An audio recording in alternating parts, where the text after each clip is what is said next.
Good morning and welcome to Black Mental Health Matters. My name is Marcus Banks Bay. We're streaming live to GPAN, United States of Africa, Twitter, LinkedIn Live, Facebook, and also Al Kibalan. Pleased to have Naika Williams. She's a native of Boston, Massachusetts. She's a healthcare advocate and outreach specialist who's worked in healthcare for the past 5 years. She's recently earned her bachelor's in biology and now be a bachelor of arts in health sciences at the University of Massachusetts, sometimes referred to as UMass. And she continues her education in public health and as a registered nurse. And for those who don't know, being an RN is not easy. So go ahead and lift her up at that. And she hopes to pursue a fulfilling career in that community and provides resources and educating in public health in regards to all of the services that she can offer, that they can offer. So I'd like to invite her in and give her a round of applause. If I had the button for that, I would push it right now. Today's topic is psychospiritual health care, or excuse me, self care within healthcare and everything that entails. And we're going to dive into that today.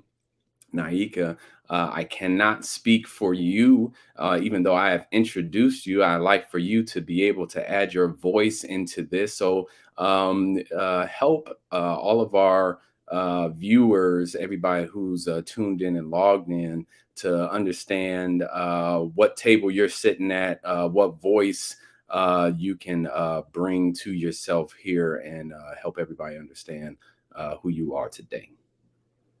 Well, welcome and thank you everyone for tuning in. As Marcus said, my name is Naika Williams. I'm a public health advocate. I'm also a recent grad of the University of Massachusetts. And he's right, they do refer to it as UMass. and during during my leisure time, I do like to volunteer in the community. I use my voice in a host of different ways, mainly because I've worked in the medical administration and the healthcare field. I have a lot of experience in that area. What made me passionate about becoming a public health advocate is I see a lot of situations in our community where we're not utilizing the resources available to us. And I've worked one-on-one with parents, counselors, children, and what it seems to be across the board is us as Black people, especially, we have this stigma against mental health, just trying to get help. And I'm here to tell everyone that it's okay.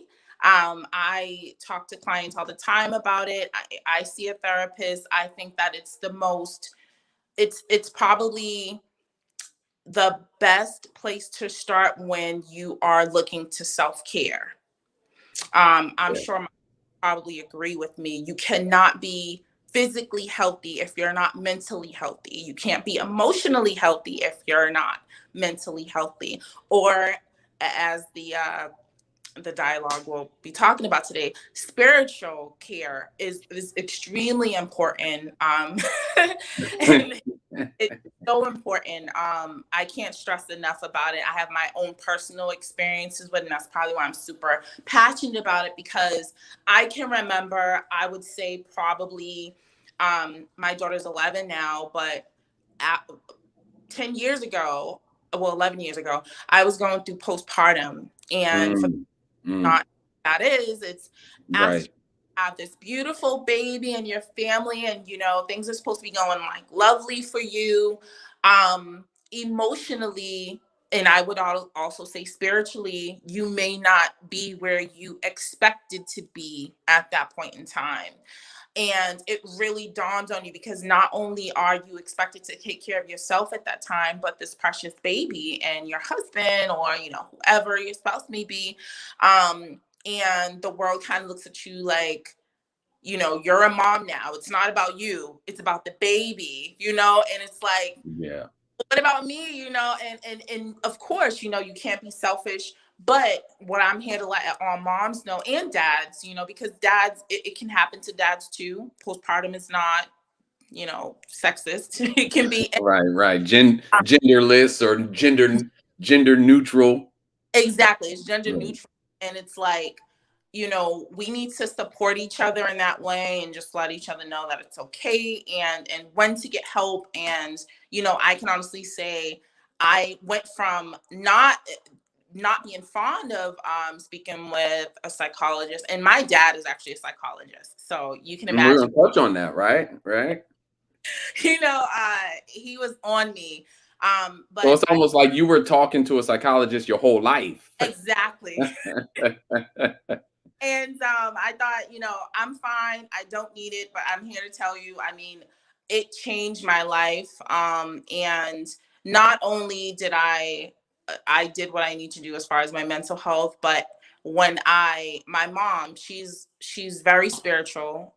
She's amazing in that sense because she taught me so much about how to be grounded and humbled and things like that. I mean, when you're out in the world, a lot of the times you forget about those things, but your mom is there to remind you of those things, and she does. Yes. And Yes. with my dad and his experience as a psychologist, and my mom being like a spiritual warrior, those two combined entities there has really That's the psycho spiritual right that, there. that's what I have right now. So Right. I Right. think perfect person to talk about this because I have an abundance of experience with it. So That's beautiful. That's beautiful. So, with that wealth of and thank you for bringing that authenticity right to the conversation, because just like you said, there's this piece within the Black community in America.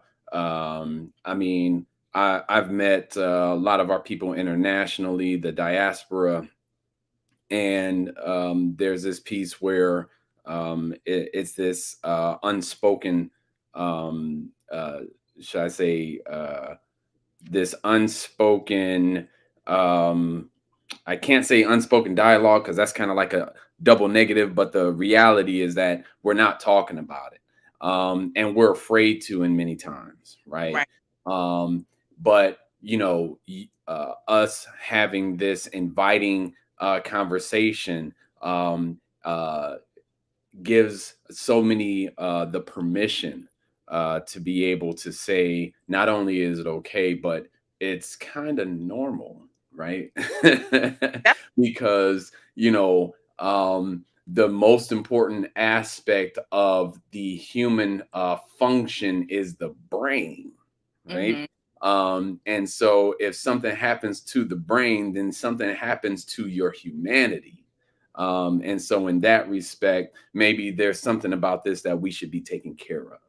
right, So and so with that, then I'm hearing this duality, right? This piece of augmentation, the mother and the father, and most importantly yourself. But this aspect of your father being the psychologist, your mother being the spiritualist, and not that we can't be both, right? In the gender aspect. But tell me more about that. It's like, when did you come into that awareness, right? Because you were like, we I had never talked to a psychologist, but my father was a psychologist, so I guess I was always talking to a psychologist.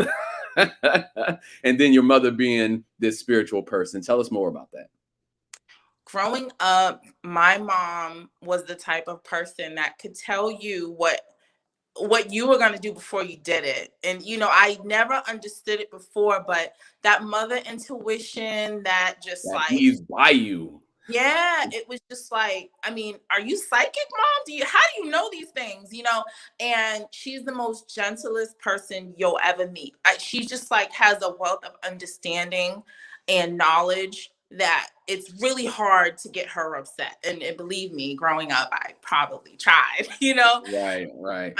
Dad, on the other hand, in his time going to school and obtaining his degree, he's really been a staple of just me wanting to go back to school and pursuing something in healthcare, because he wanted to do something beyond himself. He's seen a niche where um, Black young boys, he works with children between the age of I believe 9 to 13, like that pre-teenage, which is really hard. I mean, anyone who has children know that that's a pretty pertinent area, age range right there. And he works with those children, whether they have behavioral issues at home, DCF children that really need a positive male figure in their lives.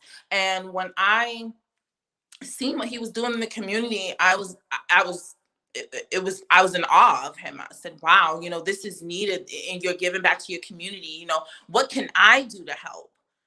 And Wow. that was the Yeah. mindset that triggered, Mhm. and then obviously having the spirit of my mom on me, and just, knowing how it affected me as a preteen that age. I really appreciated my dad's work, and I wanted to find my own and what I Right. wanted to do. And that's really why I'm so passionate about, coming out and speaking on subjects like this, Yeah. coming Right. from experience. Understood. Understood. And it's within my particular journey, it kind of resonates with what you shared, because um, as we grow and we observe our parents in their space, we can't help but to model and mimic, and that's that environmental piece, right? If you are to look into the theories of psychology and human development and growth and all that other stuff, right? Right. You know, and so what I'm hearing you say is that you are inspired by both your mother and your father, right? And the awesome piece that I have come to understand within my research, and then myself, of course, and then my understanding of this human condition, is that um, genetics, we can't run from that. Oh yeah. Yeah. That's true. Right. And so when we get that inspiration, it's more than just an idea, right? It's a genetic awakening. It's like, I am a portion of my father. Yeah. I am a portion of my mother. Hmm. And then that awakening opens up the whole family tree. Like, oh my God. Now it's like Avatar, right? Like, oh man, now the whole Black Panther lineage is coming down on me and everything. So it's like Wakanda for life. And now I got to answer to all my ancestors and whatnot. So now I've got this whole psychological experience. I got this whole spiritual experience. And then it becomes this psycho spiritual experience, right? And so then we come into this awareness of being more than just simply flesh and blood, right? Right. And so some people call this an awakening, right? Yeah. And so help us understand maybe what this awakening was like for you. This awakening came after I had my daughter. Mm. I had her at 21. So I was fairly young, coming up out of the teenage stage into young womanhood. And I needed to know where I was going in life. And at that point in time, I didn't know. And I think it bothered my soul, Again, my dad was doing what he needed to do in the community. And I seen that before I had my daughter. And I appreciated it, but I didn't appreciate it as much as I did once I became a parent. That's when I wanted to change the world immediately for my little girl, you know? Um, so I would I definitely, resonate with that. I'm sorry. I said I resonate with that, being a Yeah, father at the age of 22. It's just like the whole world, just like, oh my God, it's not the same. It's not video games and I candy and petals anymore. okay, it's about business, and through that experience, I was able to do a lot for myself. I mentally prepared myself by utilizing tools like fasting, yoga, meditation. I needed to get my spirit in order because I knew that there was something that was shaking me up, and it was for a change. I needed to change at that point in time. And during that time, I did a lot of volunteer work. Guys, if you ever want to know where you belong in this world, volunteer work will definitely show you. I volunteered at clinics. I volunteered at hospitals, even in the classrooms with children. I just wanted to know where I belong. And through that experience, not only did I gain a lot of experience in the community and learning about the different avenues that I could take, but I learned a lot about myself and who I was. Not only what I was passionate about, but what I what I was put on earth to do. And I think that Wow, that's deep. yeah, no, it's true. Because I mean, from a very young age, again, that my mom's spirit on me. I've always wanted to help people. Anyone can tell you, Naika has always given advice or was there for her friends. If my friends needed anything, or just anyone, even on the street, I would give you shirt off my back. That's the kind of person I am, and I love that about myself. But growing up, being an adult, you can't just go around. You can help people, but you want to help people on a larger scale. You know, Yeah. um, that's where the public health advocacy comes from in the outreach, because I can do things on this level, but when you start becoming more aware of the world and how things work, and that's really why I wanted to work in the community. I want to know how things work, like how can I help? Just Absolutely. spending money and or g- selling plates or giving food at the food pantry wasn't enough for me. I wanted to Mhm. do more in my community. So through research, time, and effort, I noticed that there was something missing in my Yeah. community. It was people weren't reaching out to their resources. So they need someone, a middle person, if you will, to give them that reach. Hey, this is what's available to you if you're going through this. You Right. know, Right. and through that you can help a majority of people, because there's people, especially, and I'll bring it back to the mental health. When you're going through something mentally, and your mental health isn't at its prime, you Hmm. aren't looking for resources. You're just trying to be okay in as you are in the space that you are. Yeah, you're just trying to survive, really. Exactly. Yeah, Right. absolutely. So I think that my work is needed. Hmm. Because sometimes you'll have to reach out to people. And Right. sometimes I do. I reach out to people and I connect into resources because they won't do it. When you have a lot on your plate, there's just certain things that you don't even know where to start. Absolutely. And I'm Absolutely. You don't know where to start because you don't know where you're at. You're in this exactly. crisis mode, right? I see. And the only thing that you can really compare it to is feeling stuck. you know and I know what that feels like, and I can only speak to my experience, but um that's what I became good at, helping people get unstuck. And Yeah. for you, it just sounds like you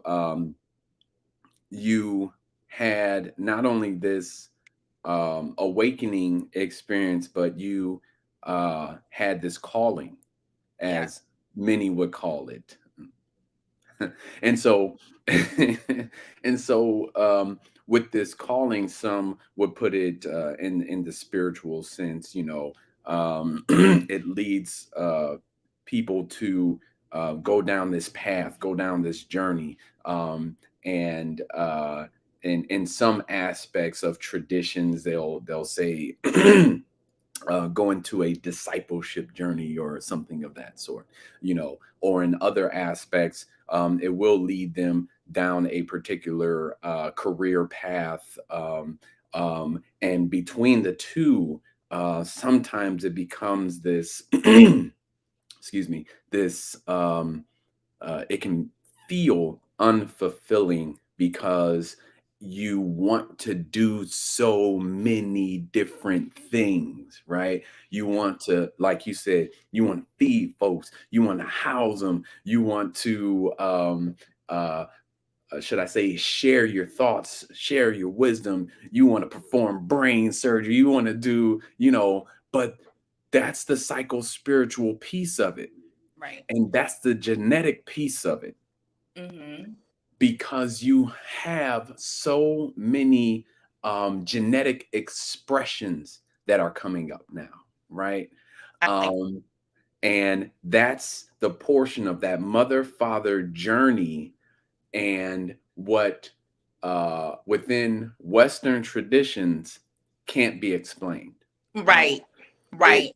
It Right. and this is why within many of our African cosmological traditions, and I'll just put it that way, we have had so many, should I say, god and goddesses, different elemental figures, that explain what's coming through us, right? Because that supports in the genetic expression of our mother father dynamic, Right. right? So it wasn't so much that we were worshiping, if you will, different gods and goddesses that were outside of the one supreme being.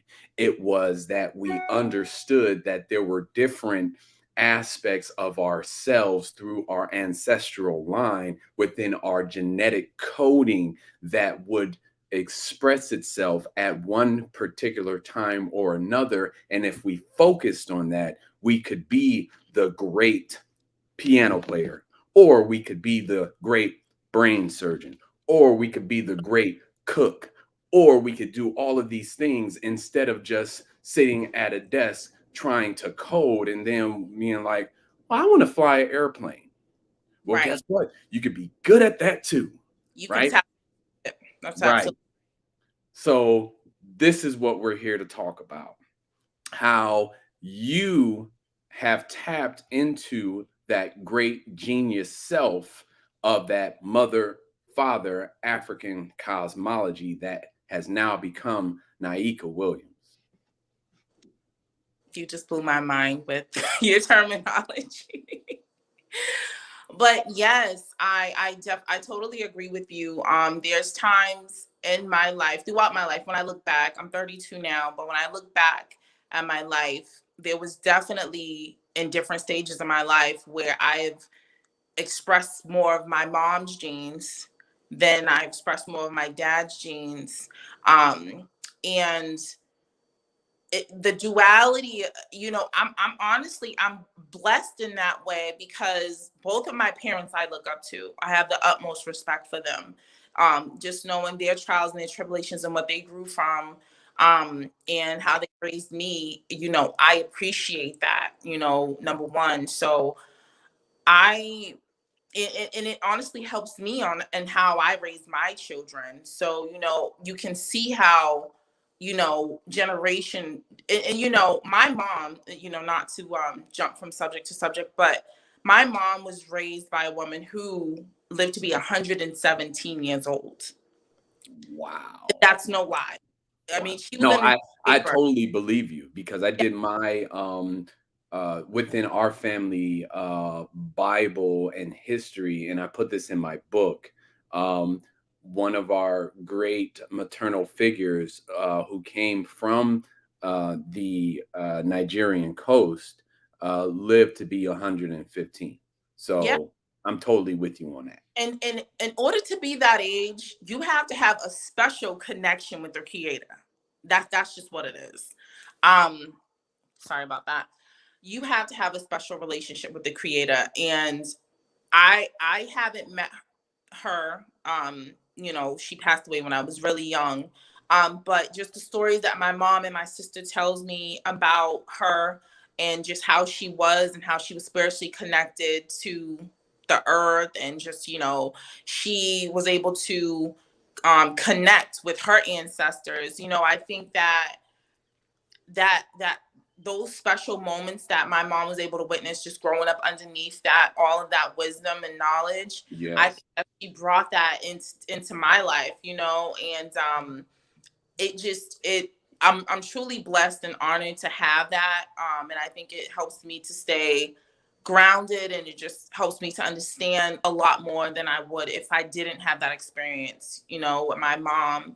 And my dad, he's so funny. And having a psychologist for a father, Uh-huh. I'm in a crisis sometimes. I'm like, Dad, this and that is going on in my life, and he just calmly, okay, okay, Right, right. what are we gonna do about this? So I'm just like, Uh-huh.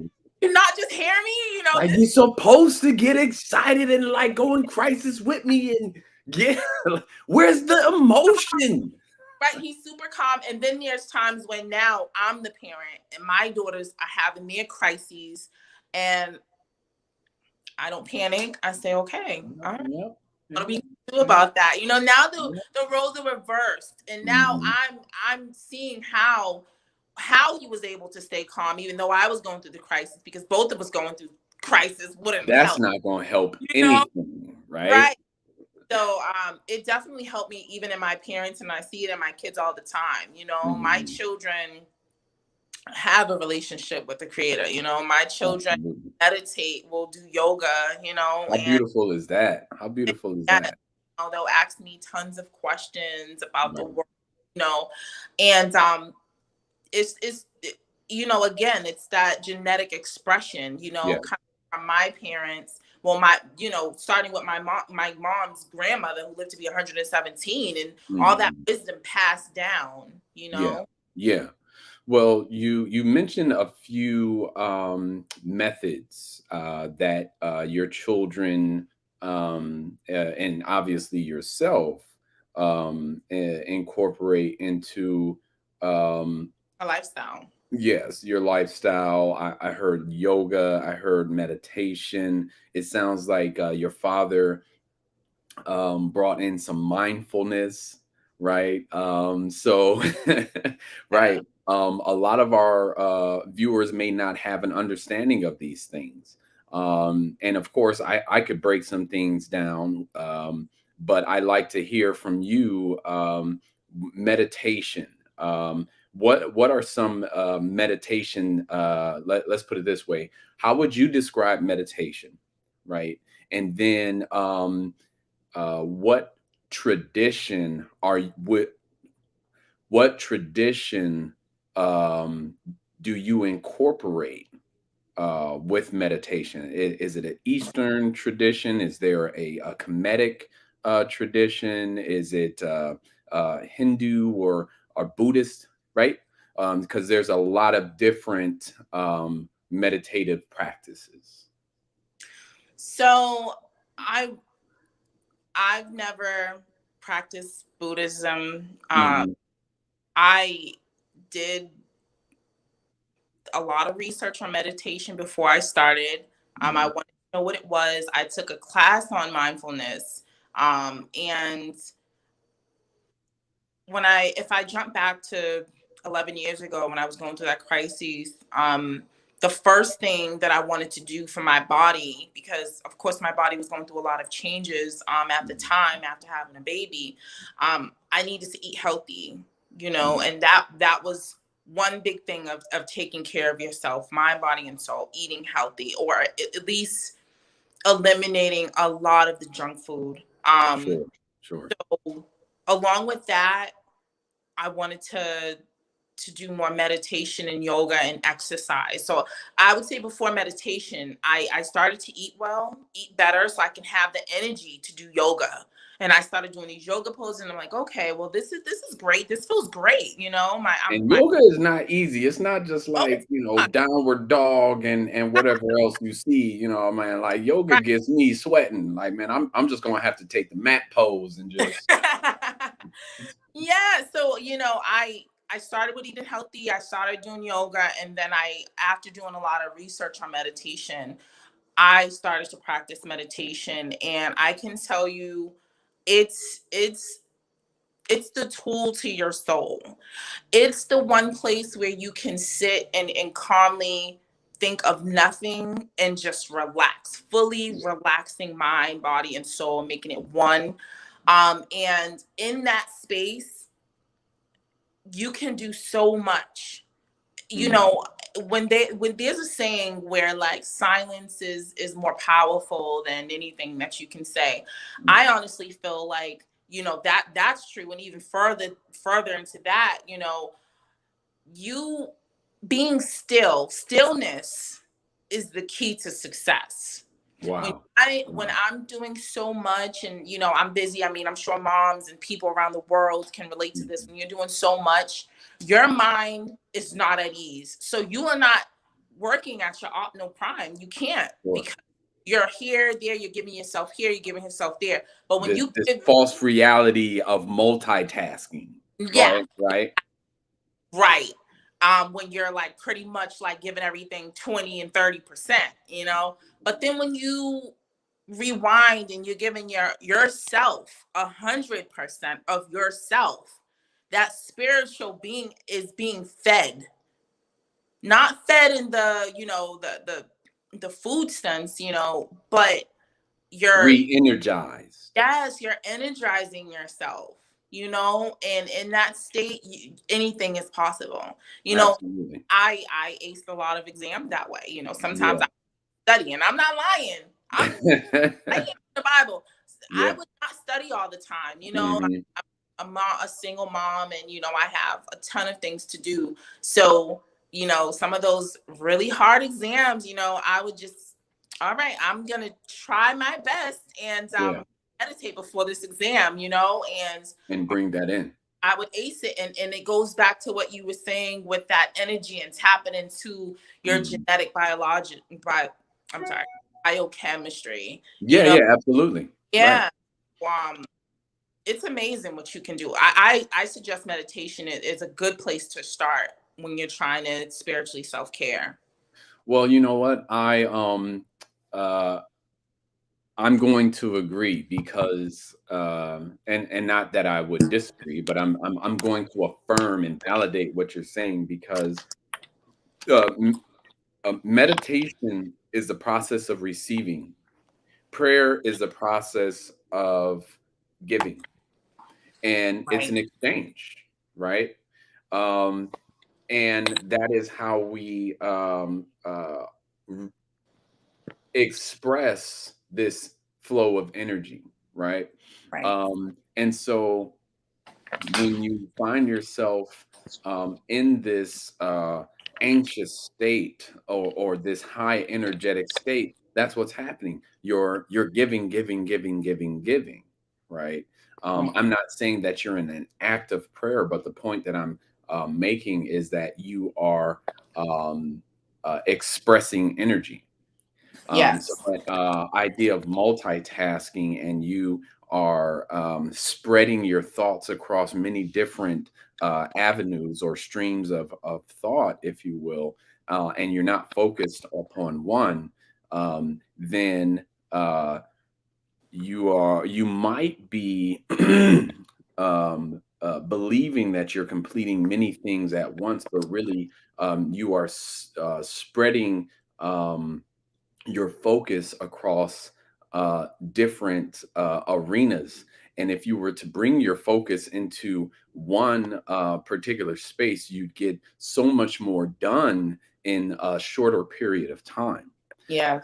And this is what we have to understand about about light, about frequencies, about vibration, and about energy. And Oh, this is what I help in one-on-one sessions with people to understand that.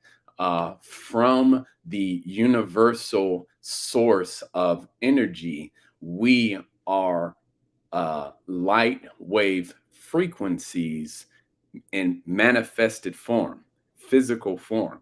There is nothing outside of this universe that is anything other than just energy, right? And then when it slows down, it becomes something tangible.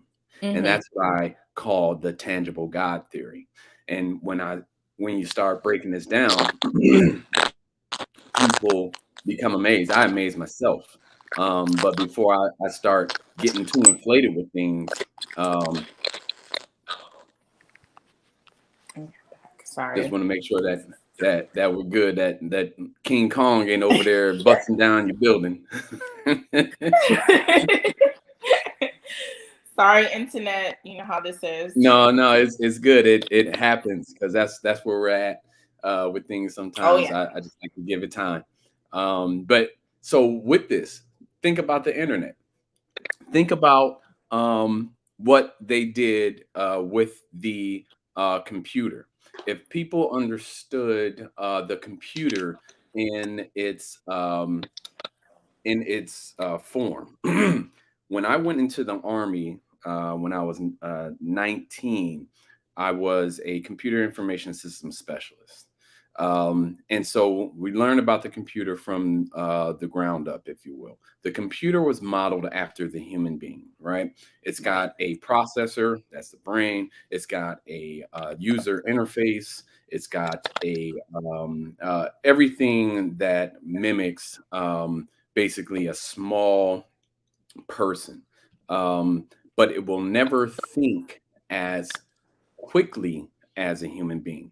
When it does, they call it quantum computation, right?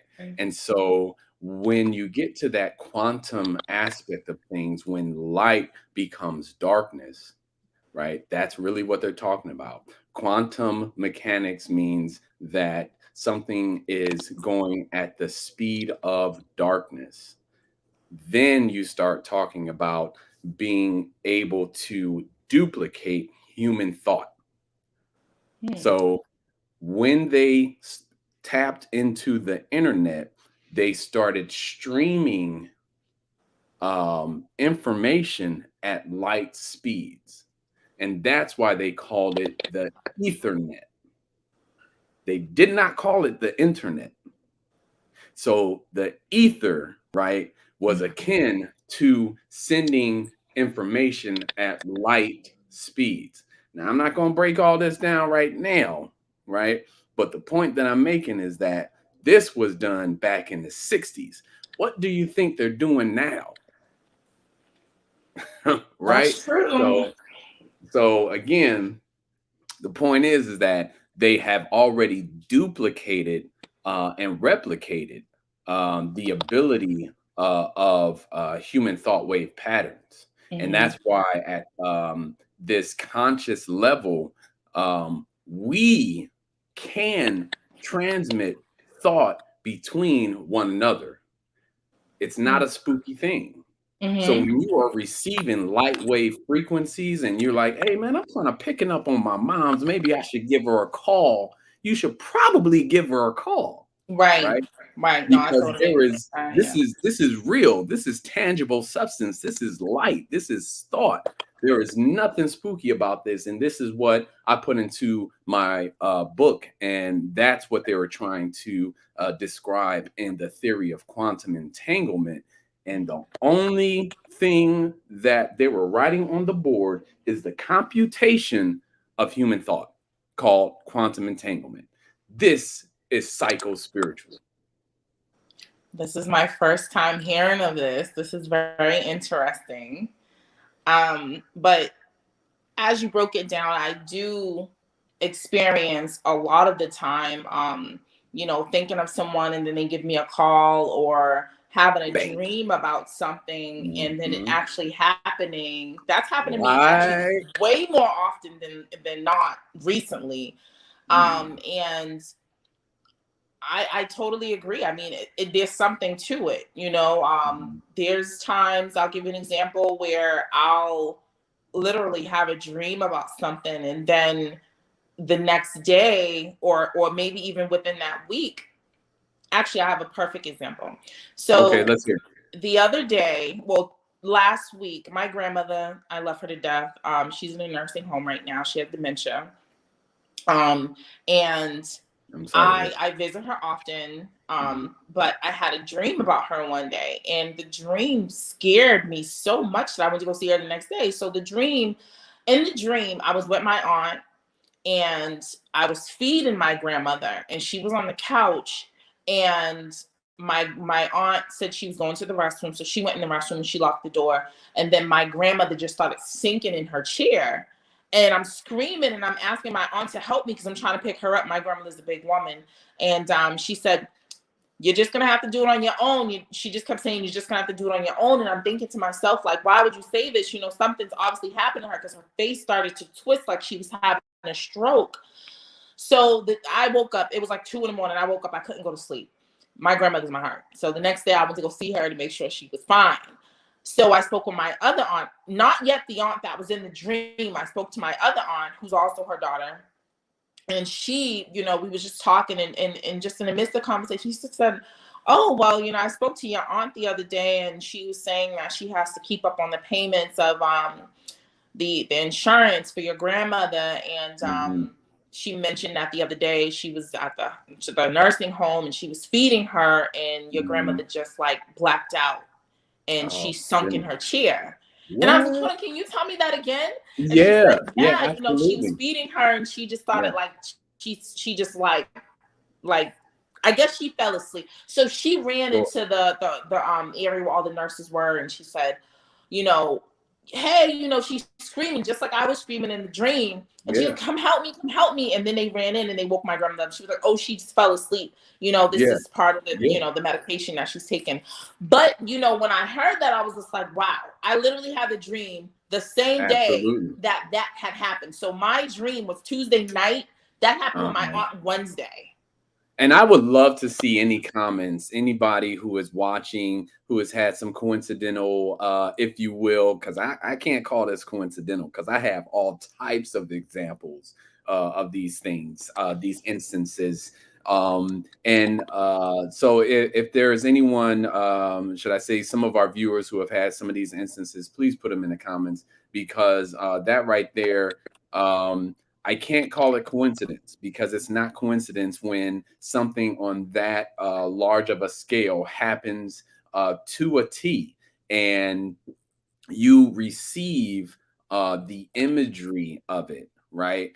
As it Right. happens or before it happens. It ain't that many coincidences in the world. Matter of fact, in No, the universe. You see no, what I'm no, it's saying? true. Um, It's and true. to This is why we not only need to have these conversations, but to bring our communities together so that we can recognize that we're not alone in this experience, in this condition, in this consciousness. And then we will understand that there's something very extraordinary about the day and time that we're living in, Oh that yeah. these occurrences are happening more frequently, right? And Yeah. this is why the psycho spiritual aspect of our living and experience needs to be understood a lot more, right? Yeah. Because some will write it off, some will dismiss it,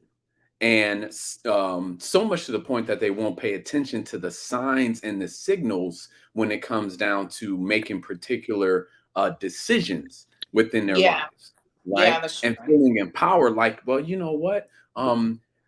Not even in a crisis situation, but it's just like, well, you know what? Let me make this life change or this life improvement for myself, right?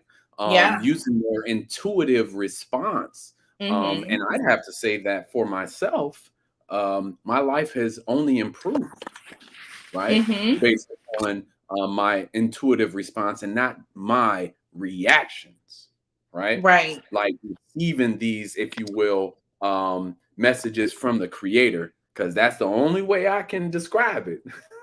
Yeah. you Yeah. you see? I remember there was this one time, and I'm just going to take it back years ago and keep the conversation light and fluffy, right? As opposed to the whole detriment, because we already see out in the world, man. It is things that's just like we see the news, right? Oh I yeah. mean, I'm in Oh yeah. Sacramento, so the fires is right around the corner. Luckily, Beach. they've died down a little bit, but it was like I want to say in my early 20s, maybe later teens, when my family and I were still living together and everything. My sister was going to take her driving test, and this was maybe the night or a day beforehand, and my sister's name was Ruth. And I was like, hey, Ruth, I had a dream, right? That I was in the back seat with you, and you were just running too many stop signs, so and you failed your driving test. So be cool out there before you go out and watch out for those stop signs. She's like, oh yeah, well, whatever. And I'm like, oh, well, I tried. My sister came back the day after and was like, "Don't tell me about your dreams no more," because she failed her Mr. driving Stop exam Signs. because she missed too many stop signs. Wow. Like, If she would have listened, huh?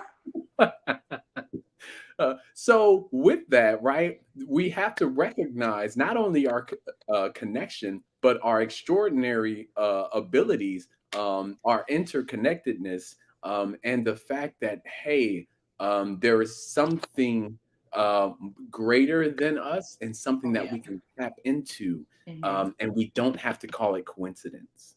Right. You see, which means that we can uh, pay attention to these signs. We can be interconnected, and regardless of what name we call it, right? Hmm. It's there. Right. People argue about the Don't get name, caught up with the name. right? Whether it's a law, and I converted, and my dad is Muslim. My mom is spiritual. Yes, You know, sure.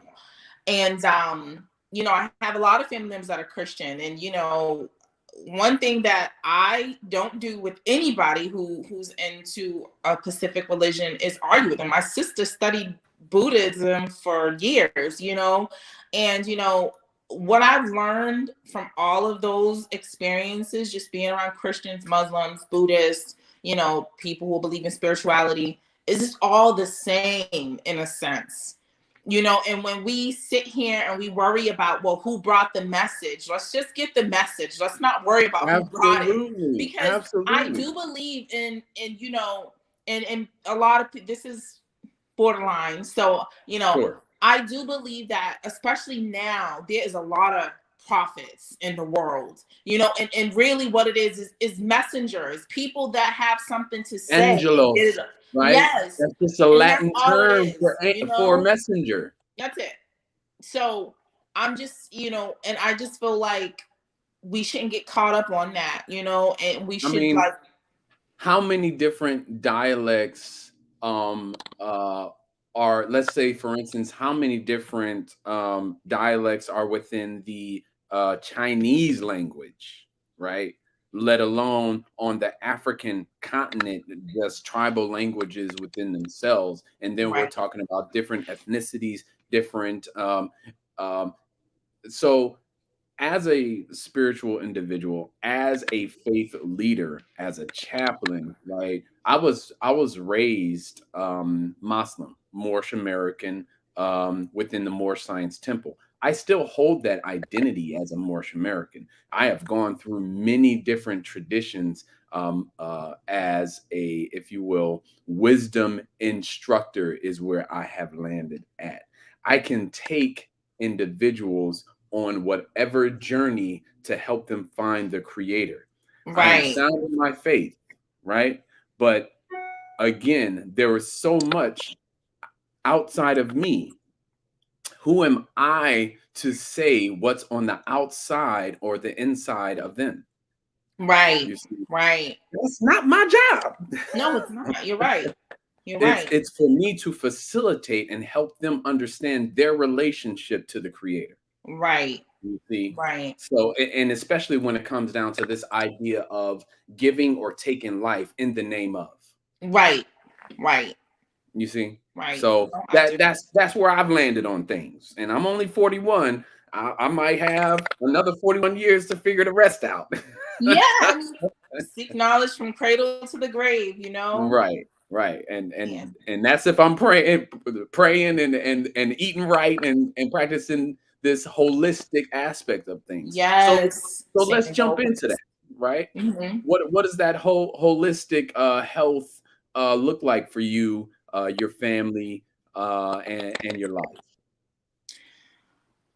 Holistic self-care.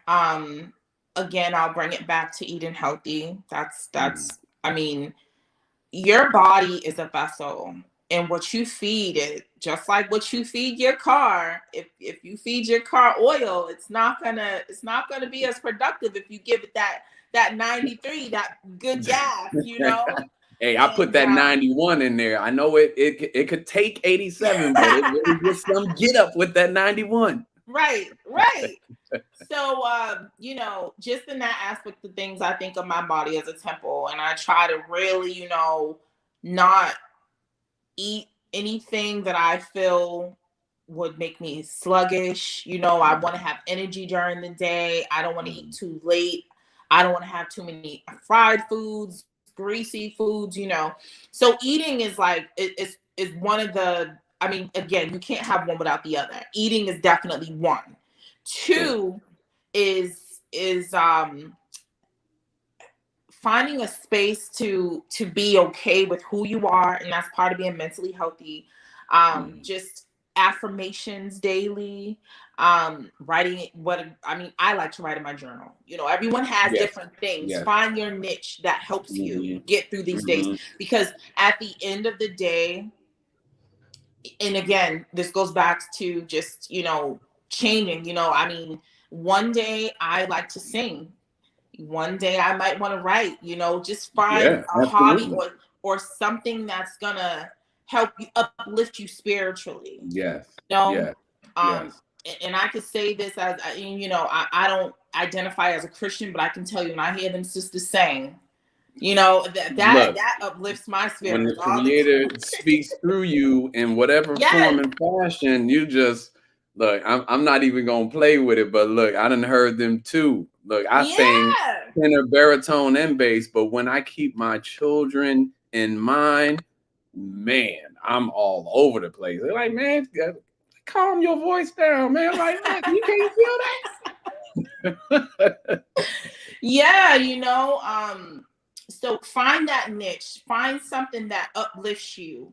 Hmm. And in addition to that, meditation is huge, because it helps you to focus, and Hmm. being focused, it can get you through this world, this Yeah, human experience, as you would call it, this absolutely. human condition. Hmm. You need to find it. You need to find what that looks like for you. For me and my family, we eat as best as we can. Hmm. We meditate. We spend a lot of family time together. I see my mother almost daily.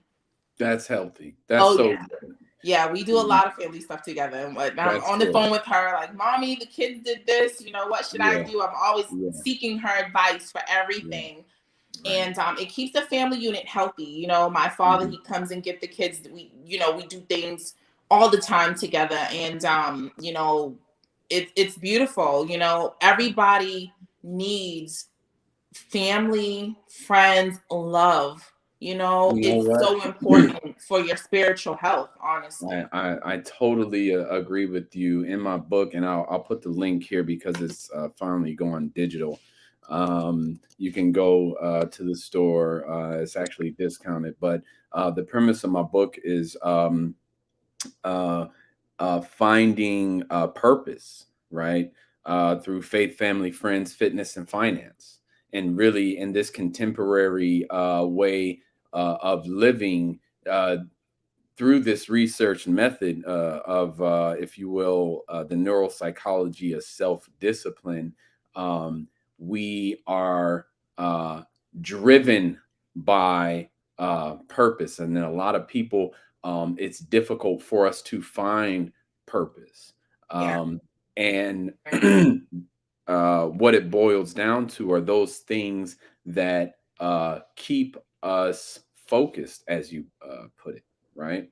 And those things that keep us driven to, if you will, um, uh, look forward to the next day.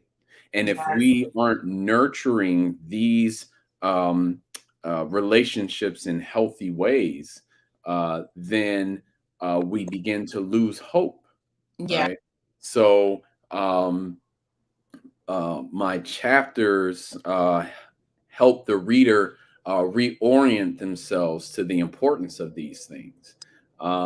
So it's already gotten 5 stars by everyone who so far has read and reviewed his reader's favorite and everything else. We haven't put it up on Amazon yet, but the reader, um, uh, once you purchase you can read it through um, the what Kindle. is it? Nook.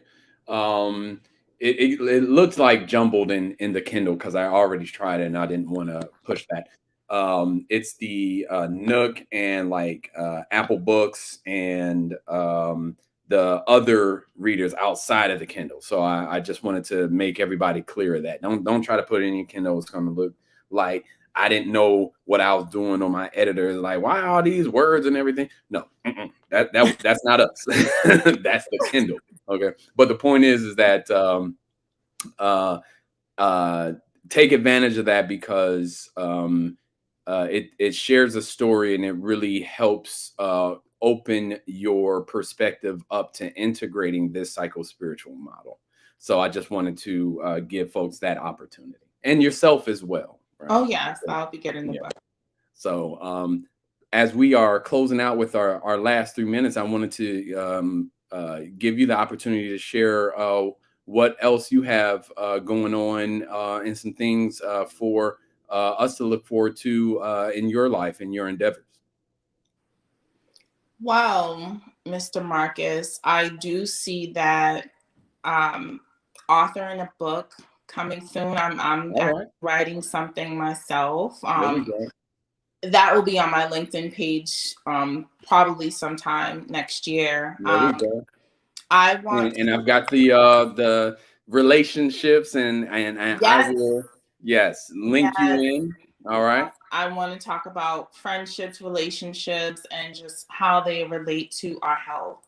You know, I'm a big advocate of mental health and overall well-being, and I feel like a lot of the times our relationships with our family, friends, spouse, they create um they create these spaces of doubt, and sometimes it's hard to eliminate those that we love in order to be mentally or physically healthy, Mm, and I want to talk about that, and I just have a safe space for those who have done it. I have had to eliminate people that I've loved in the past, mm, in mm. order to redeem myself mentally, That's never and you easy. have to, yeah, and I give you tools on how to prepare for that, because it's not easy. I'm also going to be going back to school. I had one last year of nursing, There we so are. yes, All right.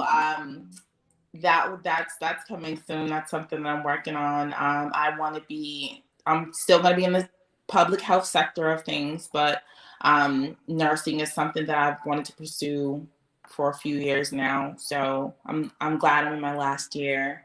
Yeah, and Um, congratulations. Thank you. It wasn't easy, but it was definitely worth it. Definitely Yeah, worth it. nurses are my favorite because you guys are front line. I mean, I was a hospital chaplain, army chaplain, and there's just some things that y'all do that I can't. I'm like totally hands off. I'm like, You hey, have to have the heart for it, you know. You have yeah, to have the yeah. heart I for it. mean, they're like, hey, chaplain, this guy is on his way out. Can you come in? Like, absolutely. Can you hold his head? I'm like, ah. Well, thank you so much, Marcus, for having me on the show. I really Oh, appreciate it. I thank you for loved coming it. on. Look, Very you're good welcome conversation. anytime. I'm gonna look for you to co-host and support, and we've got future shows that will be signing you up for if you are Oh, available, of right? course. Just let me know, And brother. I'll be here. absolutely. All right. And we'll be talking some more and look out for us and everybody who is tuning in. This is Marcus Banks Bay with Black Mental Health Matters. We have Naika Williams, great person, UMass graduate, and public health advocate here with us today, closing out our session. Tune in again with us here on LinkedIn, Twitter, and Al Kibalan. So thank you again, and we are logging out. Good day, everyone.